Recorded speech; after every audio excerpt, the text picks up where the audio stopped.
Welcome to the Hem Report, keeping America on track every single day.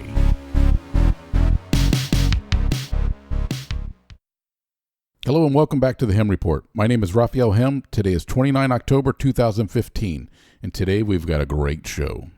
We're going to start out today with breaking news from Fox News. They're reporting that New Mexico driver's licenses have failed the federal test thanks to its illegal immigration policy. They said the Federal Department of Homeland Security informed state officials last week that a 2-year effort to reconcile tough federal ID requirements with the granting of licenses to illegal immigrants based on dubious documents failed. And beginning on January 10th, state driver's licenses will no longer be accepted at federal facilities. I wonder if they'll still be able to use them to vote. It says, and eventually even state IDs won't be tough enough to board commercial flights. So has the federal government finally made a great decision? Are we headed toward a federal ID? Maybe that will solve the voter ID crisis. We'll need to stay tuned on this. I'll give it to the Department of Homeland Security. They made a great decision because you see this happening in New Mexico, and California is heading toward the same policy. So we need to keep our eyes on this and ensure that our elected officials make the right decisions. Guys, now let's get into the fun part of the show. I'm sure each one of you watched or listened to the Republican presidential debate last night on what was called a news network, CNBC. But after last night, it's 100% proof of liberal bias in the media. 100% proof, if not 1,000% proof. The way the moderators handled the debate was shameful. It was embarrassing to the entire media. They conducted themselves like kindergartners. Well, kindergartners are better behaved than these guys. And the questions they asked were just shameful. And I mean, asking Donald Trump if his candidacy is right out of a comic book. What the hell are they thinking? I mean, this guy is motivating millions of people.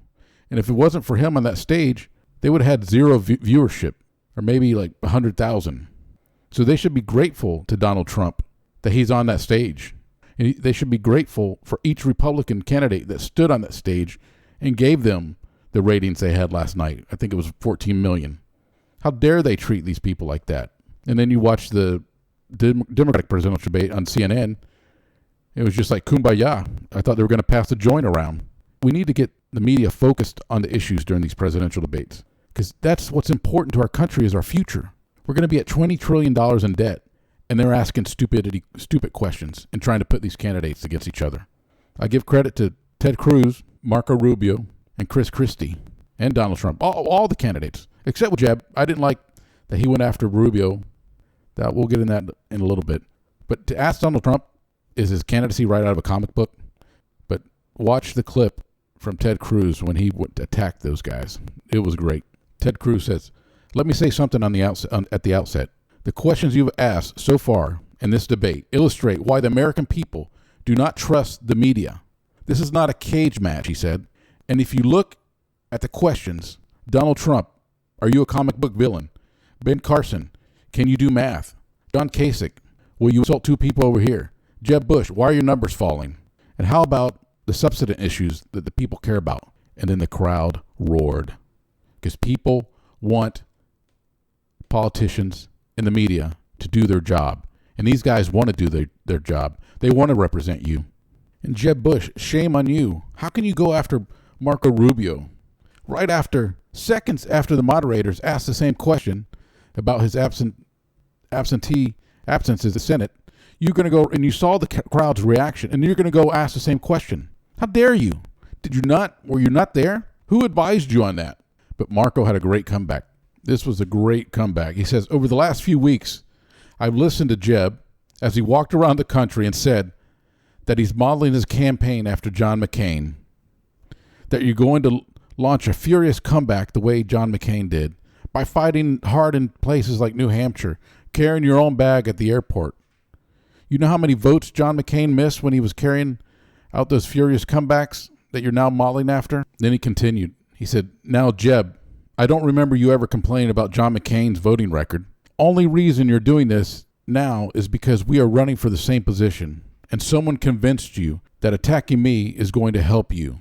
Of course, none of these moderators brought up how many votes President Obama missed. I think it was about the same, about 35, 40%. or John Kerry, who missed over 60%, and now he's Secretary of State. They never ask the Democrats these questions. It's about time change the channel on our TVs and go to a channel that's going to report the truth, that's not going to have any bias. That's the way we can affect this. That's the way we can make change in America, because we all have a voice. We all have power, and we could make this change happen today. Give me your opinion at thehemreport.com. I'm Raphael Helm, signing out. Visit thehemreport.com for more news and updates.